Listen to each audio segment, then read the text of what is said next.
And now I get to introduce my colleague, our executive director, Adrienne Brodeur, our moderator tonight.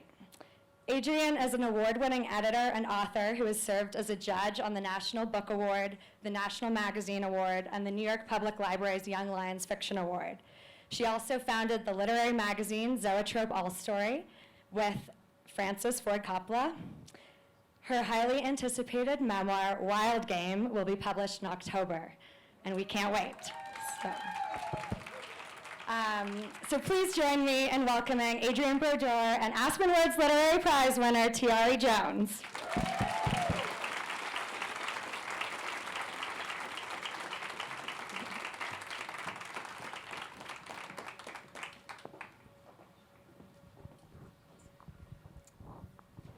Thank you, Carolyn. And thank all of you for coming tonight. Welcome. And mostly, I am just so excited to be on stage with you, Tayari, who, as you all know, is the author of the best-selling book, An American Marriage, which you now also know won, you may have heard, the Aspen Words Literary Prize.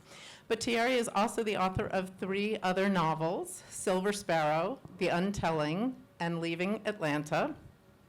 And in addition to winning the Aspen Words Literary Prize, excuse me, An American Marriage just won the prestigious Women's Fiction Award, formerly known as the Orange Prize. Yes. An NAACP Image Award. It was an Oprah Book Club suggestion. It appeared on President Obama's summer reading list, as well as his end-of-the-year roundup.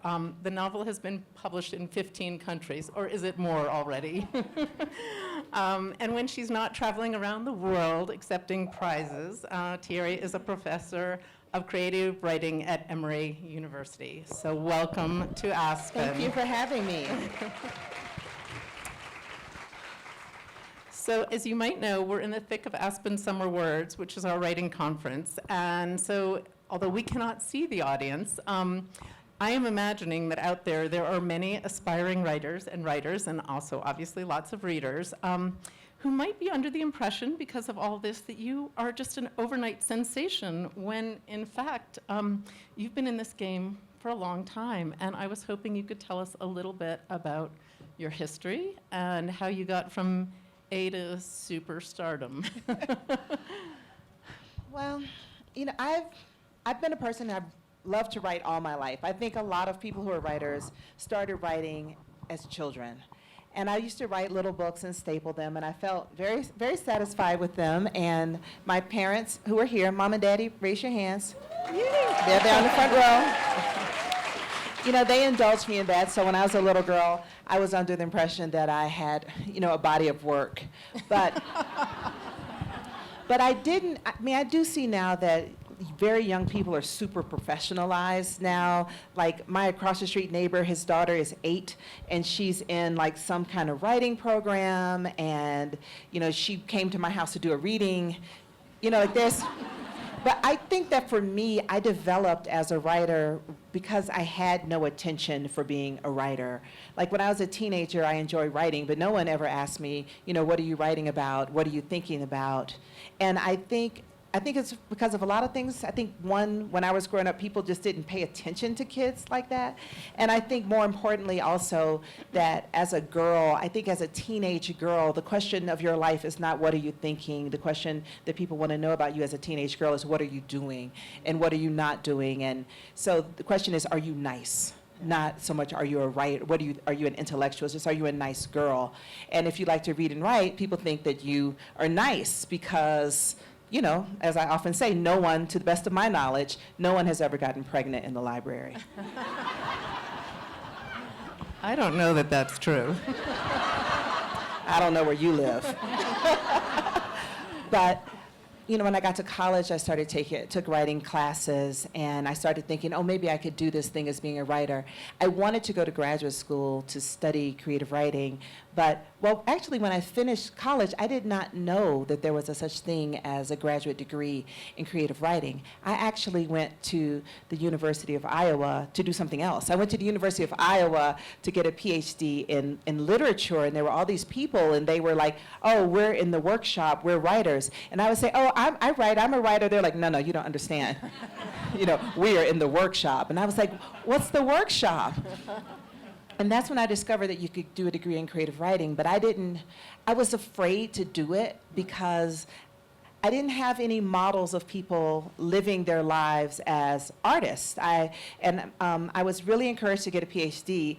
I introduced you to my parents. That's like Dr. Mama and Dr. Daddy. They both have PhDs, and so they were like, you should get a PhD. And everyone was like, yes, as one does. And I wanted to study writing, but I wasn't from a space where that made sense to study writing. But finally, I do believe that when you believe in what you're doing with your entire heart, I believe that if you do your part, the universe meets you halfway. Because when I was about 27 years old, I started writing a novel about growing up in Atlanta during the Atlanta child murders. And I had a chance encounter. I'm sitting down so you all can't see it, but I'm a very tall person. And all my life, I feared it's just a matter of time before I ran over a petite person. I just knew it. And when I was about 27, I got in an elevator and I ran over a petite person. And I was like, oh my goodness, petite person, are you okay? And the petite person said she was fine, that apparently this happens to them a lot. And she was the director of a creative writing program, and she had read the one story I had published. And she said, come to Arizona and work with me. I'll help you. I'll be your mentor. And I was like, oh, no, ma'am, I can't go to Arizona. I said, it's really hot in Arizona. And this was in the 90s. And I said, and besides, they don't have the King holiday. But she said, it's only hot in the summer, and we have had a voter referendum, and I will have you a King holiday by the time you get there. And so that's when I wrote my first book. But I feel like that when I decided that I would do what I needed to do in order to write that first book, it was almost like when I proved that I was serious, then the doors opened, and I wrote my first book, and I got I graduated from my MFA program with my book in my hand. And that's kind of how I got started. And then I thought, oh, this publishing thing isn't so hard. People say the publishing thing is hard. It isn't so hard. But since between the time of my first book and my fourth book, there have been more than one occasion when it looked like I was told that my career was over, that I wasn't selling enough copies, that maybe I should write again under a pseudonym. And I was thinking that, this is my name. This is who I am. I don't want to write as another person. But I was told that would be the only way to save my career. Well, you've saved it.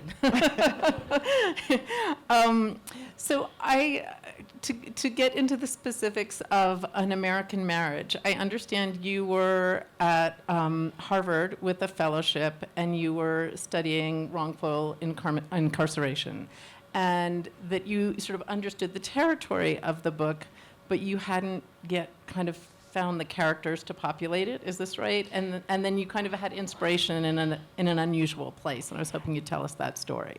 I had done all this research on the topic of wrongful incarceration, but I didn't have the inspiration that I needed to write a book, because I think that good fiction lives in a space of moral ambiguity. And when I was studying wrongful incarceration, well, they call it wrongful incarceration because it's wrong. There's really nothing else to say on that. And so there was no place where I could kind of challenge myself to stretch and think further about something. I see. When I was just looking at people who had been treated so wrongly. Right. So I didn't know what I was going to do, but then I was in Atlanta, and I was in the mall, and I saw a couple arguing. I could tell that they were in love and in trouble. The woman was beautifully dressed. The guy, he looked okay. She looked fantastic. Shoes, belt, bag, the whole nine. That's why I was looking at her. And I heard her say, clear as a bell, she said, Roy, you know you wouldn't have waited on me for 7 years. And I looked at her, I looked at him, they looked at me, and I felt like we all three of us knew he wouldn't have waited on her for 7 years. But then he looked at her and he said, I don't know what you're talking about. This wouldn't have happened to you in the first place. Wow.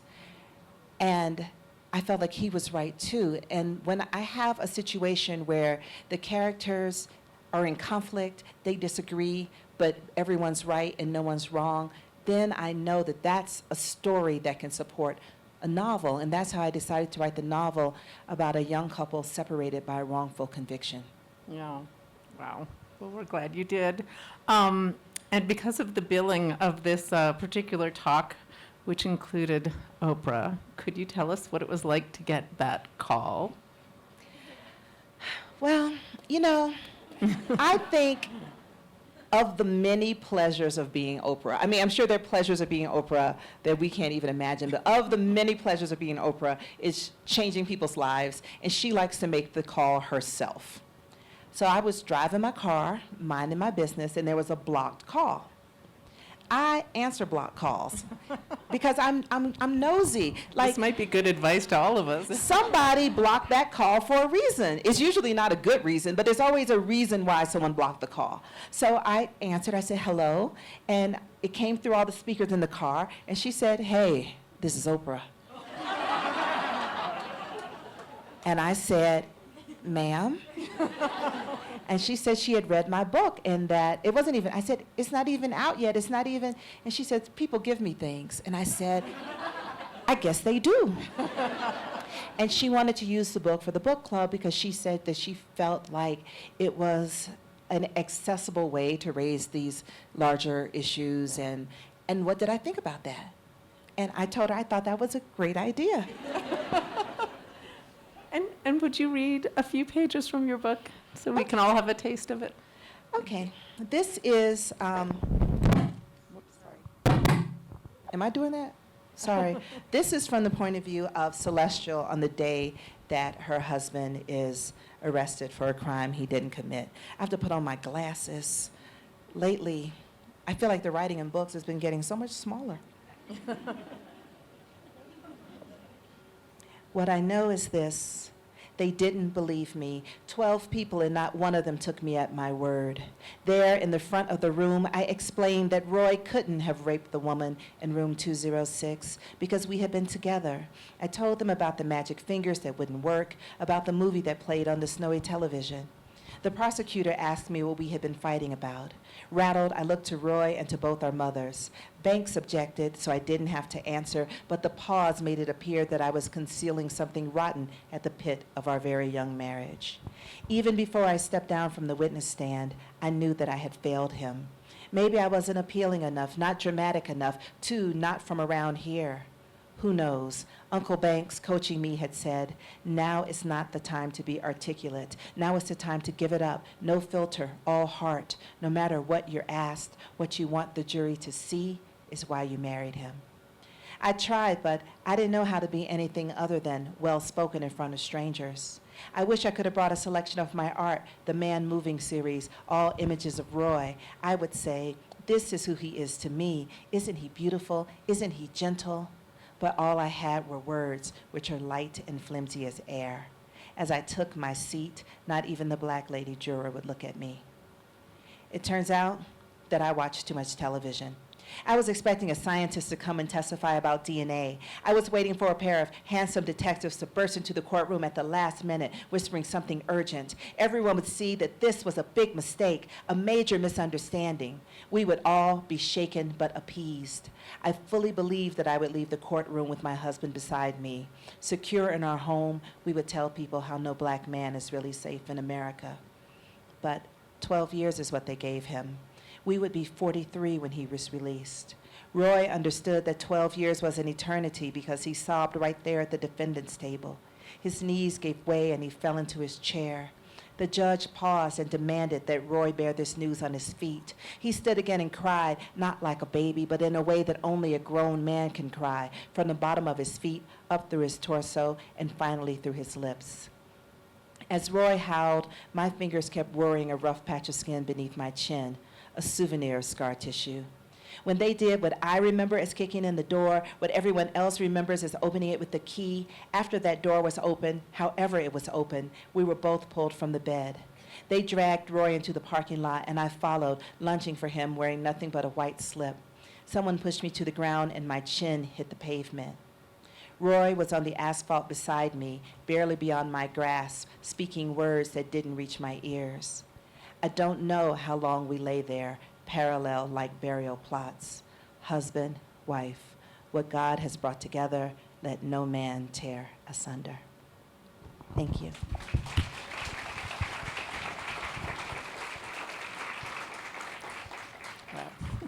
That was beautiful.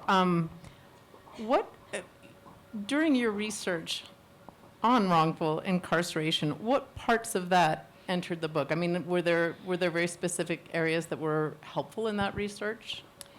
I was really interested in what I learned from reading oral histories of people who had been wrongfully incarcerated. And I was looking really for what I call the minutia of deprivation, because prison is brutality and prison is monotony. And those are not things, those things don't work very well narratively. Yeah. So I tried to find from the oral history small details that would let you get a feel for the emotional terrain of the experience of being in prison. And one of the really interesting things I realized when I was reading all these oral histories is that even though these men and women had been wrongfully convicted, that wasn't really the question that they were answering, that they were really critiquing incarceration and mass incarceration more largely. They tend to bristle at the idea of even using the term wrongfully incarcerated, because it implies that everyone else is rightfully incarcerated, and that actually deflects from the critique of the system. Right. So that's why when I was writing the book, I don't spend all that much time on Roy dwelling on the "but I didn't do it" part. Yeah. I mean, there is one part where he says to Celestial, "but I'm innocent." But then his wife says back, "I'm innocent too," because she is also innocent. So I was more interested in the effect of this family separation. Right, right. And that was Yeah. so beautifully portrayed through those letters. And one of the things, this is kind of veering into wonky craft territory, but that I just found so amazing about this book were how distinct the three first-person narrators were. And is that how it just came out for you? I mean, did you consider third person? How did you get to that place? First person is my favorite point of view. I enjoy it. I think a lot of the ways that we write and a lot of the craft decisions we make actually reflect also our personalities. I'm good at voices, I'm good at like mimicking people also, which is kind of what a first person point of view is, right? It's like you are channeling the mannerisms, et cetera, the diction of another person. But when I wrote this book, I actually had planned for it to be a single point of view. I wanted it to be about Celestial, the wife. So I wrote the whole book about her from beginning to end. And there was so much pushback from my early readers. Everyone was saying, this story doesn't feel complete. What about her husband? What about her husband? And then I got defensive because I felt like, can't a woman have a story? Like, Right. does his story have to be there to make her story have a right to exist? Right. But finally, I decided to write his story, and I wrote his point of view. And his voice came to me very easily, which was surprising to me because, he's a man, I'm not a man. And why could I write his voice so easily? And I know there are a lot of people who think that writing a novel should be like love. If it's easy, then it's right. But I also believe that writing a novel is like love. And if it's easy, I'm very suspicious. And I realized that I could write Roy's point of view so easily because it was a very familiar story.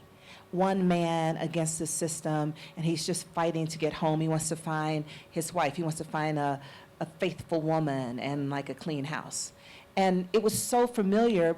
One, it is a very familiar kind of trope in African American literature, but also it's a very old Western story. I mean, that is the question of the Odyssey. Right. And so I didn't want to just write like a Black modern reboot of the Odyssey. Right. So I decided to toggle his voice and her voice because that's a new story. Like in the Odyssey, we don't know what Penelope really thinks. So I toggled the two voices, and I thought that was good, but I felt like Roy as a character was feeling constrained, that he was feeling symbolic, like he was a symbolic representation of the Black man. So every time he made a decision or something happened, I felt like there was a voice over my shoulder saying, so what are you trying to say about the Black man? And it was just like in real life. I'm sure we've all been in a situation where we felt like we were representing more than just ourselves. Even if felt like you were just representing your family, you feel like you can't be eccentric anymore because everyone's reputation is on your shoulders. Right.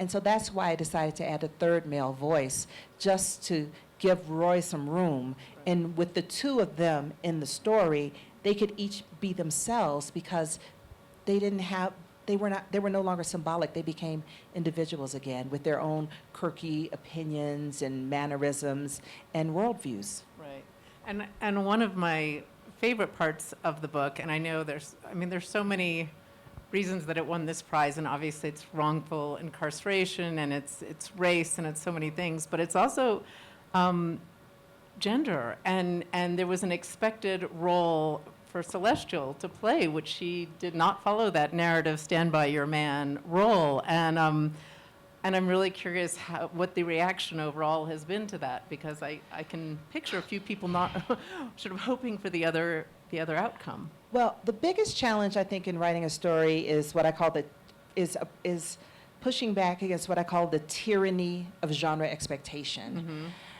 When you have a genre as a reader, when you have a genre expectation and the book doesn't meet that expectation, it it makes you uncomfortable. Mm-hmm. And that's where before there's controversy, there's discomfort. So when I was writing it from her point of view, and I would say, oh, I've written a novel, it's about a woman, and her husband has been wrongfully accused, everyone expected it to be a novel about one woman's brave, chaste fight to free her man, right? And we would develop her character based on how beautifully she suffers, her endless, bottomless sacrifice. And that's also a way that we understand women's role in this issue of incarceration, is the extent to which they support and suffer in the absence of their men. Like that, there's that support system role is how we understand. And I was bored by that. I was bored by that as an idea. I wouldn't read that book, let alone write it. It took me 6 years to write this book. I wouldn't spend 6 years rehashing that story because it doesn't raise the questions that, the question that I have about this is, my feminism is intersectional. And if I were to say to you, I'm writing a book about a woman and her husband is away, she never sees him, and she wants her own life, you would say, by all means, she must, right? Absolutely. You would say, get free. Right. But and there are a lot of novels with that kind of story where a woman is unhappy in her marriage for whatever reason, but usually they're novels about middle-class white women. Mm-hmm. Because should she leave her marriage, there's no sense that her husband is in despair. Right. Right? You just feel like, you never, like when you read an Antonia Nelson short story, like she can break your heart with that kind of storyline, but you never really worry about him. But in this situation, Celestial's husband is wrongfully imprisoned, but does that mean that she doesn't have a right to her life anymore? Mm-hmm. And then the question is, of a gender expectation is it more selfish for her not to wait, or is it more selfish for him to ask her to wait? Yeah. I've seldom met anyone who questions the fact that he thinks that she should wait. Although, I've been on book tour a long time, I've met a lot of people. When I was in San Antonio, I met a man came up to me, he was well-dressed, a black man, suit, tie, he even had the little, what's that little thing you put on the tie, little tie pin? Mm-hmm. Yeah, he went all out in his presentation. And he said, this happened to me. He said that he went to prison for a crime he didn't commit, and he had been married. He said, but that he told his wife to divorce him. He said he didn't see any reason for her life to stop too. And wow. And he said, and she did it. I said, she did? He said, she divorced him, and she remarried. But he said that the three of them vacationed together. But then I said to him, well, did you ever get married again? And he said, no, she's the love of my life. Oh. You said that it took 6 years, which is not a crazy long time. It's a long time. 6 years is a long time. Okay, so you took a long time writing this book. So forever. What was the where did you get stuck? Was it finding those characters, or what was the Okay, so writing Celestial's point of view from the beginning to end, that's a year and a half. Okay. Then 6 months later, that's Roy. That's 2 years. Then I spent about a year getting Andre together. That's 3 years. Then I spent like a year figuring out what order. But I got stuck for about 18 months, 50 pages from the end. I just got stuck. And that's 18 months. That's a long time. That is a long time. And I was living in Brooklyn at the time. My editor lived around the corner. I was running into her in the grocery store. I was hiding from her. I was hiding like behind the rotisserie chickens. And her children would say, "But I saw her." But I got stuck because I was asking myself the wrong questions as to how to end this book. Right. I was allowing Roy, the character, to tell me what this book is about. Roy believes this book is a story of what he has lost and who can give it back to him. He feels like he's lost his job, his status, Right. his car, his woman, everything. And he thinks the moral measure of every character, and thereby the moral measure of the narrative, is who will help him get back what he's lost. And so I thought that was the question of the book, and I couldn't find a way out that was satisfying for all my characters if I used this as a measure. But then one day, I realized that what Roy really lost was his citizenship in his own life, that he had forgotten that in order to be a contributing member of your own life, you have to give something to other people. Right. And that was what was taken from him, his understanding that he had something to offer someone else. And so when I realized that, like the arc of the book, it was off, like, because it was racing toward the wrong end. Right. And so then it only took me about a week and a half, 2 weeks to finish it, even though I had been stranded, because I realized the right question to ask. Wow. Well, that's hopeful for those of you who are stuck somewhere. Well, and the thing that was really important to me that I feel I should say with so many writers in the audience is that we all complain about how our jobs don't allow us to write. Mm-hmm. But this book was so far overdue. But because I had a day job, I didn't feel like, because I was under a lot of pressure to write a different book, to write the expected book. Right. I mean, someone even said to me, "You should put some more Black Lives Matter in this book." Like I have some Black Lives Matter in my pocketbook, and I could just until we have enough Black Lives Matter. But I would rather not publish a book than publish the wrong book. Right. But I could say that because I was not looking to the book to keep a roof over my head. Yeah. That when the book was Yeah. late, I was embarrassed, I was depressed, but it wasn't existential. Right. And so I just kept working on it, and I was prepared to repay the advance. Yeah. It wasn't a big advance, but I had spent it. And so, it was like, no more mimosa, no more Uber, because I was saving up, because I would prefer not to publish at all. Yeah. Okay. Yes, that deserves some clapping. Your title, An American Marriage, is such a powerful title. And I have to admit that I heard you answer this question once, so it moved me so much. But would you tell the audience the story of how you got to this hard-earned title of yours? It wasn't my first idea. I'm not very good at titles. Mm-hmm. When it comes to titles, I don't know if I told you this. When it comes to titles, when you're like 15 and you have a notebook and you're writing all the names of your hypothetical children, and it's always too much, too many accent marks, just too many letters, too many syllables, too many silent, just too much. And that's how I am when I write my ideas for titles. It's just too much. And the editor always says, no. Yeah. So when he said no, I was ready for it. And I said, well, we'll brainstorm and come up with a title. And I was just being funny. I said, we should call this An American Marriage. And he said, really? I said, yeah, because when you say something's American, it sounds important. And I even told him that my cat was writing a memoir. It was going to be called American Feline. It was going to be about being a house cat in Brooklyn. And he said that he liked An American Marriage as the title, and I said, no, I'm going to come up with something else. So I kept coming up with all these new titles, and he didn't like them. And I wasn't crazy about them, but I just kept trying. And finally he said, why don't you like the title An American Marriage? And I told him, I said, I feel like An American Marriage sounds like a book about some white people in Connecticut experiencing emotions. And he said, well, Connecticut is such a small state. Why do you feel that what happens in Connecticut is more American than what's happening, to your characters in Atlanta? And the reason is that I have never, as a person, I've never been called American without another word in front of it. I've been called African American, I've been called Black American, but no one has ever called me just American. So when he wanted to call the book An American Marriage, I felt like he was estranging me from this story that I was telling. He was taking it, making it no longer about me and my characters.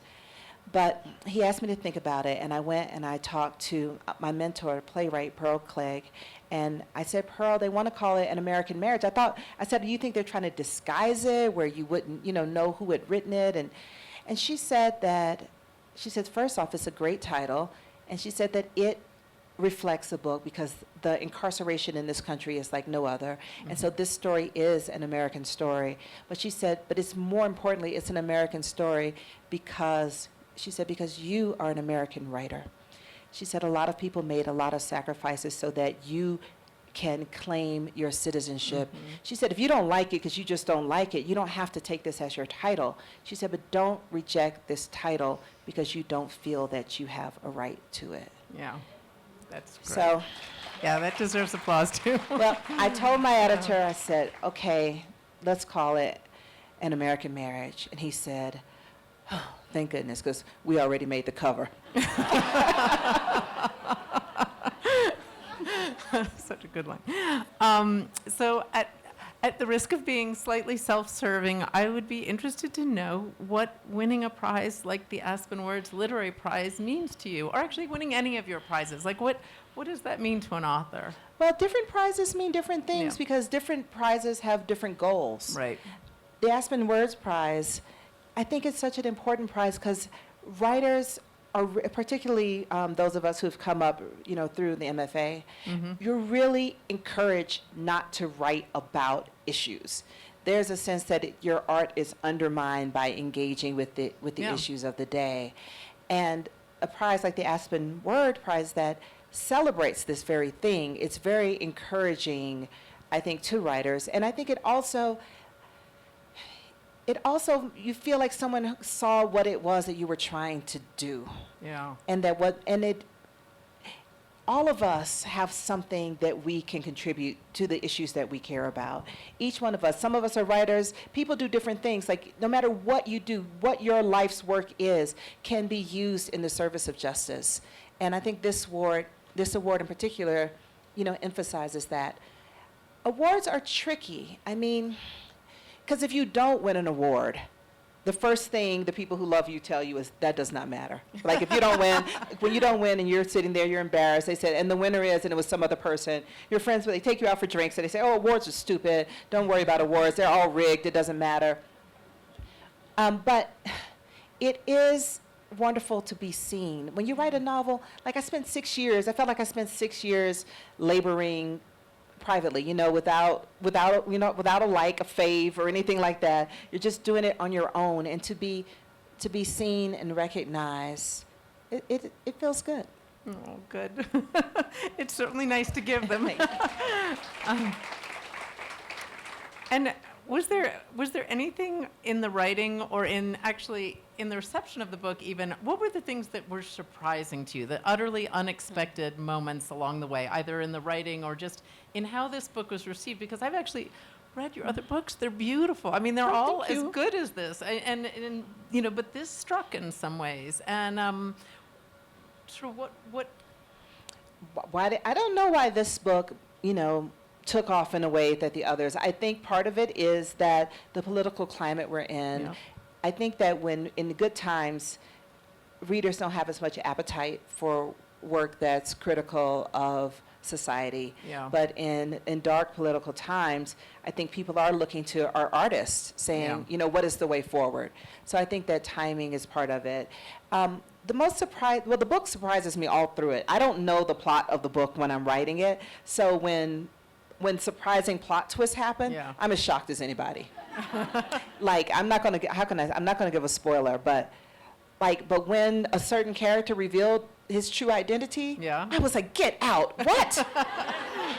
And then when I read back through it, I saw all these hints along the way, so I said, I guess that is who he is. I mean, for me, a book, I like to have the same feeling of breathless anticipation when I write a book as you feel when you're reading a book. If I know what's going to happen at the end, just like if I spoil the book for you, you are not as motivated to finish reading it. If I spoil it for myself by working the plot out too many steps ahead, I'm not motivated to finish writing it. Right. No, it's such an interesting tension, sort of plotting, but still allowing the freedom for those moments to happen. But I mean, I really don't know. Like, You I don't- I don't plot more than just a couple steps ahead of where I'm going. Okay.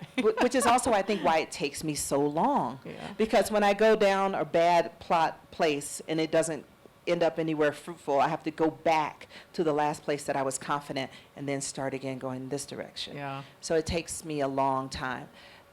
The most rewarding thing that has happened to me are meeting people who, I feel like when you write a novel, when I write a novel at least, I like to imagine that the book is being read by people who have firsthand experience with what I'm writing about. Mhm. And that it makes them not so much, I don't try to write a book to be like a cheerleader for them, but that I want to raise questions about their lives, but I also want them to feel that their lives are understood. And that has been satisfying to meet people. I thought that I would meet more people who have been incarcerated themselves, but I met a lot of people who have tangential relationships. I met a young man who said his father had been in prison for his whole life, and that he was angry with his mother because he didn't feel that she was playing the proper role, and that this Mhm. book made him understand that his mother is a woman, a person. Has a life. And that was one of the most important moments for me on my tour, was to meet him. Oh, wow. Well, I feel like I could ask many, many, many more questions, but I don't want to be a complete question hog. So we have about 10 or 15 minutes. I've got more if you don't have any, but if you guys have some questions out there, I know we've got people running around with mics. I'm not going to be able to see easily, so, oh, there we go. Okay, right back here in this corner, just hang on, Ellie, or whoever's coming down on this side. Right in here. Thank you. Okay.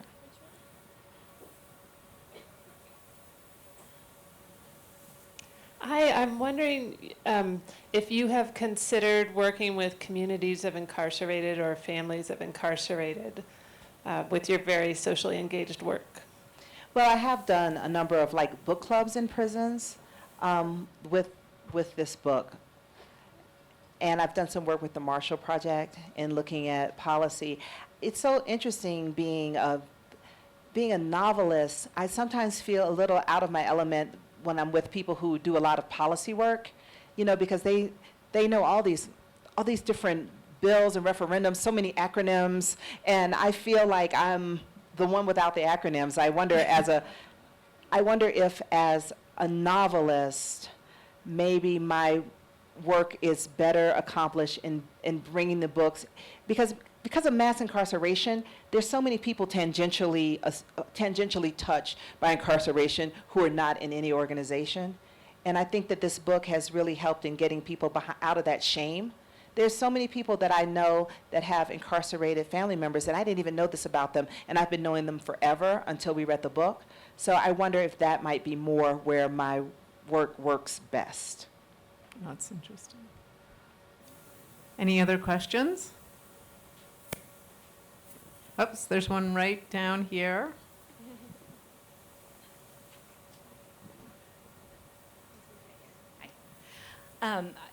This sort of dovetails with what you just said because you're not a policymaker, but I wonder your thoughts on the Central Park Five and what just happened with Oberlin as sort of bookends to what's going on in your novel. I think wrongful incarceration is a problem as old as the United States, right? I mean, you could look at slavery as the ultimate in wrongful incarceration and exploited of captive labor, right? Like I think the Central Park Five with the Netflix documentary, I think a lot of these topics are getting a lot more traction and attention, but it's not a new it's not a new problem, but the solutions to it, I think, are the real issue in that when people are released when they're wrongfully incarcerated, most people who are wrongfully incarcerated don't get any money or anything when they're released. Most people are not even formally exonerated. They will just like vacate the conviction, which is not exactly the same thing. But just imagine if you're in prison and they say, you can be out tomorrow, or you can go back to trial, and what would you pick? Most people just choose to get out tomorrow and they don't get anything. But I do worry, though, that, again, when we lean so much on wrongful incarceration, does it let the rest of the system off the hook? I mean, there's so many people in prison for low-level drug drug offenses. Mm-hmm. And yes, they did do the crime of which they're convicted, but do they deserve what happened to them? So I've been trying lately to kind of lean away from the wrongful part to engage more with the question of our system of incarceration. Whoops. And since it's oh wait, you've got someone right there. I loved your book. Oh, thank I really you. loved your book, and so did my husband. We've talked about it a number of times, mainly because you left the identity of the woman who was raped to the reader's imagination. Whether she was white, the book would be one way. Whether she was black, you could see it almost in a different way. And Kind of, right? yeah, no, really. As a white person, I don't know, I was just thinking about it, and my husband too, and I thought that was a brilliant move on your part. And I wonder whether you know who she was. I do know. I think that this is a wonky craft thing, but I always tell my students that you always have to know. You can decide to withhold that information as a writer, but you can't not know. Right. Because the way the story goes depends on that information, whether you reveal it or not. I decided not to reveal I was very tricky. I didn't want to go down the rabbit hole of what happened that night. I think that genre expectation is that if you have someone who's wrongfully accused of a crime, the book is going to be about solving the crime, which Right. then makes it about the police, and I felt like we would lose the focus on this family. And Toni Morrison has a short story where there are two girls. Have you all read this? There are two girls in foster care, and they're having all this racial drama between them, but it's never revealed which one of them is black and which one of them is white. And if you teach, your class can argue for the whole hour and a half over that. So I call myself kind of winking at Morrison there, but also I didn't want to get lost in the historical antecedent to that question and not be able to move forward. That said, you know where it's going to hem me up. The movie. They're going to have to put a person in that role. Right. See? Right. Of I was like, can't we just put her in shadow? They were like, no, we cannot. You have to make a decision. And so I don't know what I'm going to do. Yeah. And also, truthfully, I don't know if it's going to be up to me either. I was going to say, you have that Yeah. control. No. Were there other novelists or writers who you winked to in this book, or just who inspired you greatly as you wrote? I feel, though, in this book, I wink to Morrison throughout because there's an underappreciated Toni Morrison novel called Tar Baby, which is my favorite. I feel like when I teach it, my students don't like it. I get mad at them. I stopped teaching it. It was causing problems between us. But some of the questions raised in this novel, some of the gendered questions are the same. I even use the hometown of the hero in that book is Elo, and I use the same name for the hometown in this book. I really did think of myself as reworking the Odyssey. Yeah. And- Interesting. And did you read Circe? I read Circe. Yes, I also I read love The Circe. Silence of the Girls. There's a lot of women now are writing back to the Greeks. And I think that I am too, but I'm seldom recognized as doing that. Yeah, that's interesting.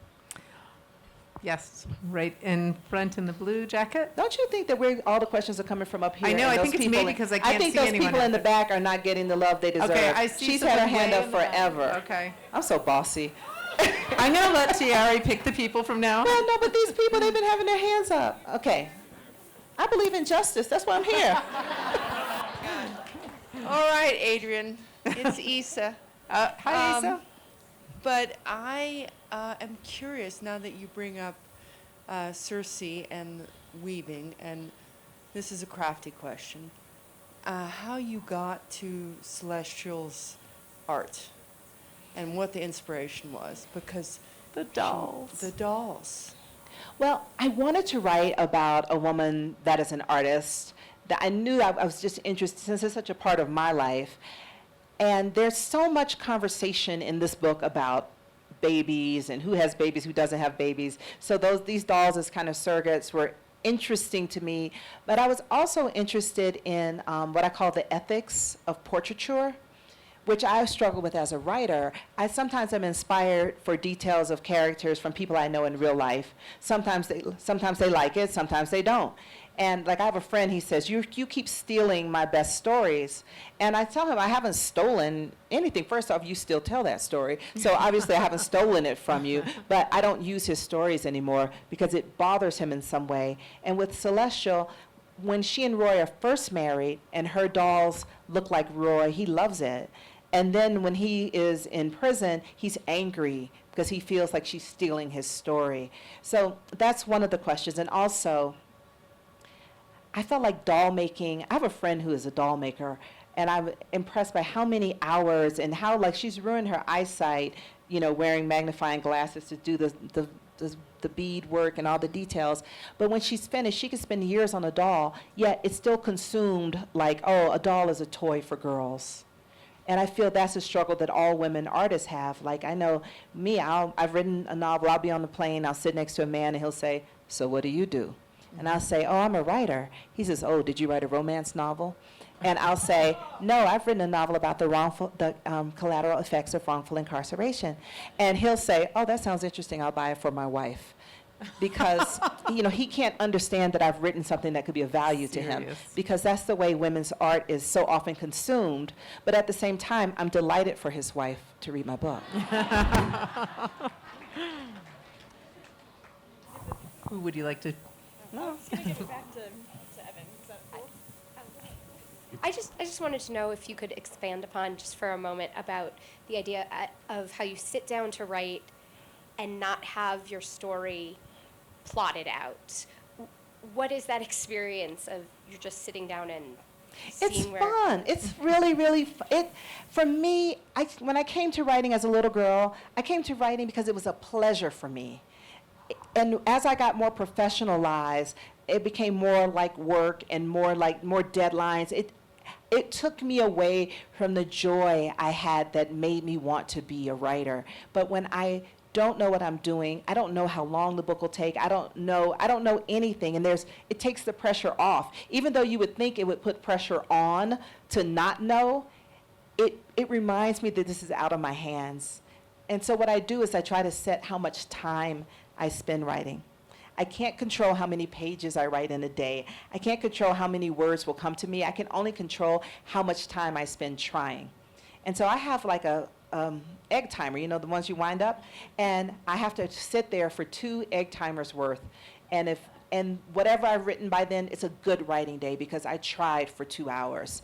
And that's all it takes. And I find that the pages stack up and it works. And sometimes people say, well, you don't know where it's going, but that's the pleasure.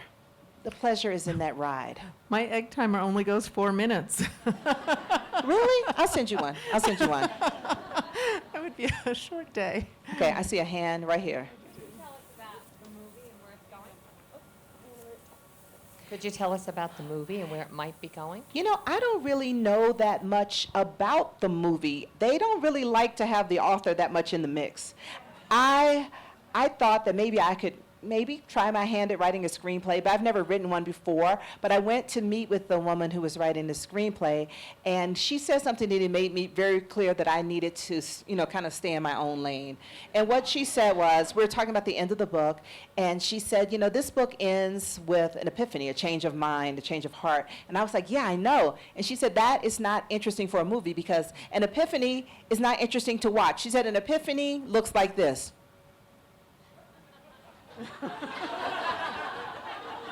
She's like, nobody wants to watch a movie that ends like that.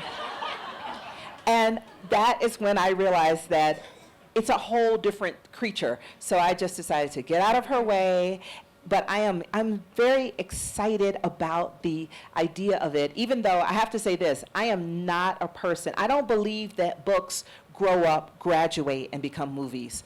I think it's a different piece of art, and I'm excited to see it. That sounds great. I'm seeing hands in the front, but are there any others in the back that have been up that I haven't seen? Yeah, because we can't really see the people in the back. Anybody in the back? Okay, so Okay. then right up We'll front here. return. Wait, there's one in the back. So close. Sorry. I guess we could take the one in the front while she's going to meet the one in the back. Okay. We're getting to you right here. The mic's here first. Hi, thank you so much. I just have a quick Yes. question of content. You know, you mentioned babies and dolls and kind of this ever-present theme. I was just curious when I read the book about the topic of her abortion and kind of how that played into the larger storyline. Like what purpose did that serve, I guess, in the larger plot, if any? What purpose? Like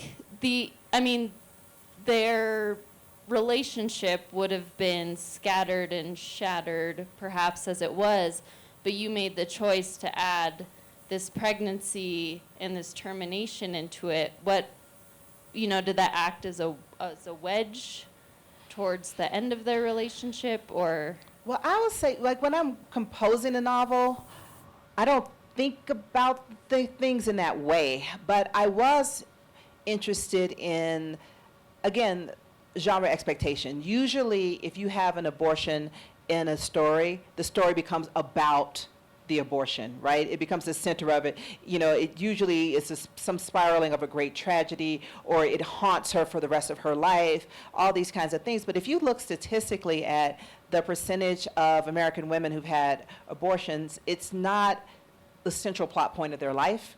And so I didn't want it to be the central plot point of this story. I think that I think it's important that we write novels about the ways that people really do live their lives. But I was interested in the idea that they didn't have children, and that Roy, people always talk about women trapping men by having children, but actually women get trapped by children more than vice versa. Like that is, and so Roy keeps thinking, if I had a son in the back room, she wouldn't be able to say that to me. If we had a baby, she wouldn't be able to leave me. Like his whole thing is like he missed out on that baby as that lock on her. And so I was just interested in kind of subverting that and being kind of unsentimental about it.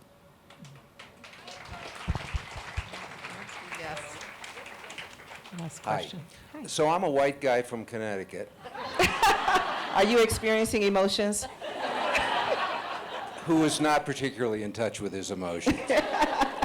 You were speaking to me when there. It sounds like you knew you were an artist, long before you became a teacher, although I don't know that, but I'm curious how your role as a teacher, as a professor, informs your writing. I understand it kept a roof over your head and it has a function, but does the teaching inform your writing and your art in some way you could share with us? I think that being a teacher saved me. When I was writing my third novel, that's when I was told that my career was finished and that I would need to get a pseudonym because BookScan, that's that computer program that tells them how many books you sold, my BookScan wasn't good and no one was interested in publishing me. I had written a book that I was writing as a gift to my sister.